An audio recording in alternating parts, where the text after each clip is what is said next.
আজ ছিল আমার একটা ক্লাস ডেমনস্ট্রেশন। তো মেকআপের ব্যাচের এটা একটা ডেমনস্ট্রেশন। তো আমার এই স্টুডেন্টটাও এই ব্যাচেরই মেয়ে।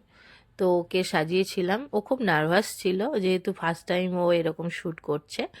তো যাই হোক, খুব মিষ্টি লাগছিল ওকে। আর এখানে দেখো আমি ওকে, তোমরা যে রিলসটা অলরেডি দেখে ফেলেছো, একটা ওর এই গাউনটা পরে ও ঘুরপাক খাচ্ছে সেই রকম একটা ভিডিও। তো পুরো ঘুরপাকটা খাওয়ার পরে দেখতে পাচ্ছ ওর মাথা কিরকম ঘুরছে। তো যাই হোক, এইভাবে শ্যুটটা শেষ করেছিলাম। শ্যুটটা শেষ হয়ে গেছিলো 5টা নাগাদ। তারপরে সব চলে টলে যেতে আমি এসে এইগুলো সব কেটে কুটে রেখে দিয়েছি, কারণ কাল আমার আর একটা স্টুডেন্টের আইবুড়ো ভাত। বাট এইটাতে আমাকে হেল্প করার কেউ নেই। আর আমার শরীরটা প্রচণ্ড খারাপ। ক্যামেলিয়ার বিয়ে থেকে আমার এত ঠান্ডা লেগে গেছে, এত ঠান্ডা লেগে গেছে, সাথে এতবার যাতায়াত, এত কিছু, সব কিছু নিয়ে ব্যাক পেন সব মিলিয়ে মোটামুটি আমার শরীর প্রচণ্ড খারাপ।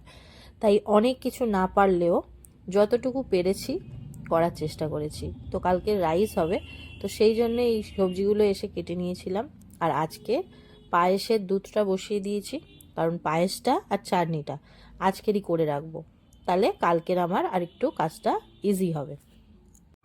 মিমো এখন কাছে নেই, তাই আমসত্ত্বগুলো কেটে রাখার পরেও তারা প্লেটেই পড়ে আছে। আর মিমো যদি কাছে থাকে, ওদের অর্ধেকটাই চলে যাবে ওর পেটে। যদিও এটা ওর দোষ নয়, এটা ওর বয়সী আমরাও যখন ছিলাম আমরাও করতাম।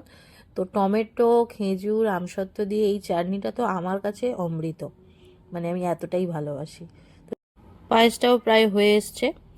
তো আজকের এই দুটো করেই রেখে দেব, আবার যা হবে কালকে শুরু করব। তো আজকের ব্লগটা এখানেই এন্ড করছি। ভালো লাগলে লাইক করো, কমেন্ট করে জানিও কেমন লাগছে। টাটা।